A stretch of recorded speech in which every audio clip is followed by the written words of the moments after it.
मेरे प्रिय बच्चे, आज मैं तुम्हारे साथ एक ऐसा रहस्य साझा करने आया हूं जो तुम्हारे जीवन की दिशा बदल सकता है। जान लो, हर व्यक्ति की जिंदगी में ऊर्जा और वाइब्रेशन बहुत महत्वपूर्ण होते हैं। जब तुम्हारा मन और आत्मा एक ही ताल में हो तो ब्रह्मांड अपने तरीके से तुम्हें सही अवसर और मौके देता है। देखो मेरे बच्चे, जब तुम्हारी ऊर्जा सकारात्मक होती है तो चीजें तुम्हारे पास अपने आप खिंच कर आती हैं। तुम्हें किसी चीज के पीछे भागने की जरूरत नहीं पड़ती। सोचो, अगर तुम्हारा मन शांत है, तुम्हारा इरादा सच्चा है और तुम्हारा विश्वास मजबूत है तो ब्रह्मांड तुम्हारे लिए काम करता है। हर चीज, हर व्यक्ति, हर अवसर सही समय पर तुम्हारे सामने आता है। तुम्हारी जिंदगी में अब बदलाव का समय आ रहा है। यह बदलाव केवल एक क्षेत्र में नहीं बल्कि हर जगह देखने को मिलेगा। तुम्हारे करियर में, तुम्हारे रिश्तों में और तुम्हारी आत्मिक वृद्धि में। नई चीजें तुम्हारे जीवन में प्रवेश करने वाली हैं।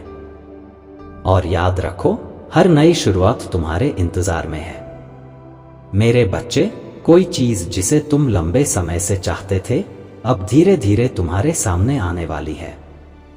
शायद तुमने इसे पाने के लिए कई बार प्रार्थना की है, कई बार इंतजार किया है, कई बार उम्मीद खोई और फिर वापस जगी।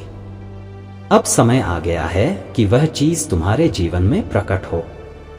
यह महत्वपूर्ण है कि तुम धैर्य रखो। तुम्हारे प्रयास और सकारात्मक ऊर्जा को देखकर ब्रह्मांड तुम्हारे लिए रास्ते खोल रहा है। तुम्हें बस अपने अंदर की शक्ति और विश्वास को बनाए रखना है। हर अनुभव तुम्हें और मजबूत बनाएगा। ध्यान करना और अपनी आत्मा से जुड़ना तुम्हारे लिए बहुत जरूरी है। हर दिन थोड़ा समय अपनी ऊर्जा को साफ करने में लगाओ। अपने मन को स्थिर रखो। जब तुम अपने अंदर की ऊर्जा को महसूस करोगे, तुम्हें पता चलेगा कि तुम्हारे जीवन में क्या सही और क्या गलत है। तो मेरे बच्चे, याद रखो, तुम्हारी ऊर्जा, तुम्हारा विश्वास और तुम्हारा इरादा ही तुम्हारे जीवन के सबसे बड़े मार्गदर्शक हैं। अब समय आ गया है अपने सपनों को सच करने का। नए अवसरों का स्वागत करो। अपने जीवन को सकारात्मकता से भर दो। जैसे जैसे तुम आगे बढ़ोगे, तुम्हारे रास्ते खुद ब खुद साफ होंगे और वह सब कुछ जो तुम चाहते थे तुम्हारे सामने प्रकट होगा।